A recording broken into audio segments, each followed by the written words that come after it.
Hi, it's me again with Corel Draw tips and tricks. Maybe cool, maybe not as cool as I thought, but a little different. And I'm going to show you how to make it, and maybe you'll learn a few tools. We're going to take a rectangle and rotate it 45 degrees. I've been doing this a lot lately. Now I'm going to take the shape tool and hold down the control button so it'll only bring in that side and that side. Now I'm going to take this and I'm going to go to effects and I'm going to go to contour. I'm going to contour the inside 1 inch. I'm just guessing. That's too much. Let's go 0.5. I just want an outside. Now I've got to go and break the contour apart. Now I'm going to see how wide this thing is. Boy, it's almost 7 inches. So I'm going to make my nudge factor 8. And I'm going to take the outside and nudge it out of the way. Now I'm going to take the inside. I'm going to try to make it look like that right there.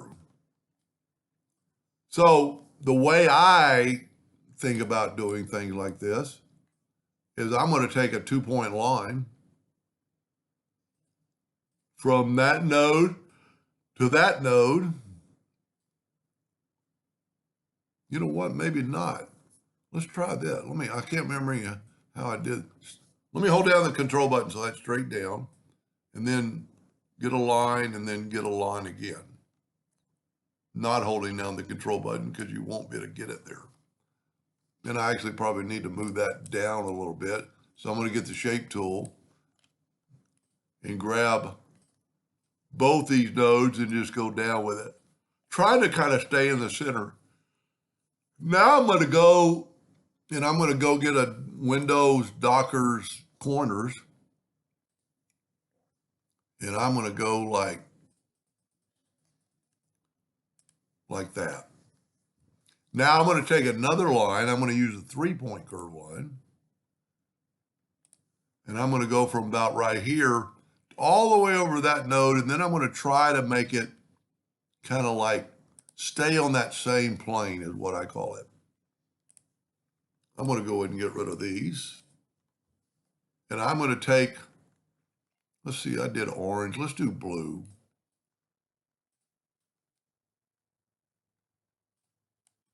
I'm going to hit F4 on the keyboard. It'll bring everything.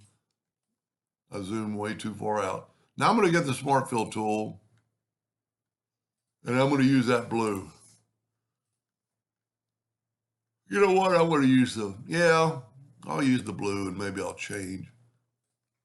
And that was the last one I selected. Now I'm going to take my interactive fill tool and I'm going to go up here and add a little black like it's going underneath.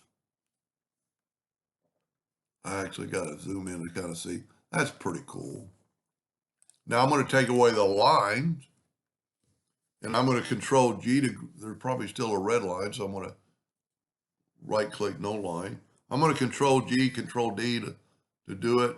And then I'm going to mirror it, holding down the control button. And that's pretty cool within itself, but then I'm going to mirror it like that. Now I'm going to group this together and I'm going to nudge it back into my other area. Now there's a lot you could do with this.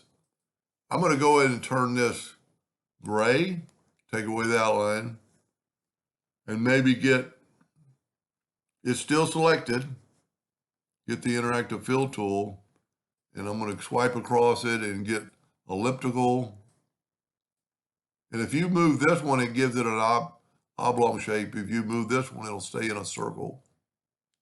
And you know what? I'm going to put black. That's pretty. And also you can use that to your advantage sometimes, especially when you have something that's elongated.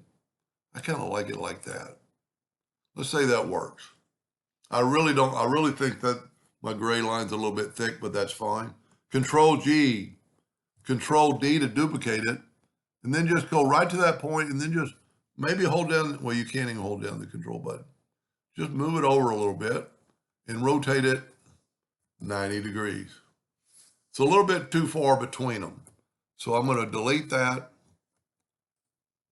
Control D, and just give that a little bit of because I'm rotating 90 degrees, you don't have to get them too far apart.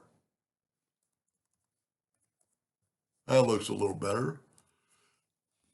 Then you can do anything you want. I mean, that's really what I wanted to show off. Control G to group it. Let's turn it back 45 degrees. Let's make it 4 inches or 3 inches. And here's kind of what I like to do. These things measure how far away they are. See, that's only 0.12 of an inch. So I'm going to set my nudge factor. I deleted the whole thing. No, I didn't. I don't know why that comes up. So if you remember, this is 3 inches. So I'm going to make it 3.12. And that'll give me some separation. I'm going to hit the plus key and see now they're equally apart. Control D, Control D. Hit the plus key, Control D, Control D. See, they're all kind of equal. Now, if I select them all, hold down the Shift key, and double click on the rectangle tool, it gives me a box. And let's make it that gray again. Go up to Object, Order, back a page. But it takes away from my outline of each one. But if I pick the one and go, let's make it a different color, and then you can see the outline. But I don't like that. I do, but I'm going to try to make it interactive fill tool. So I'm going to swipe across it and get elliptical.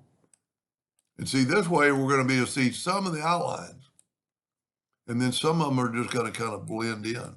So here we can see the gray, there we can't. And you could do the opposite. Instead of having white, you could have black.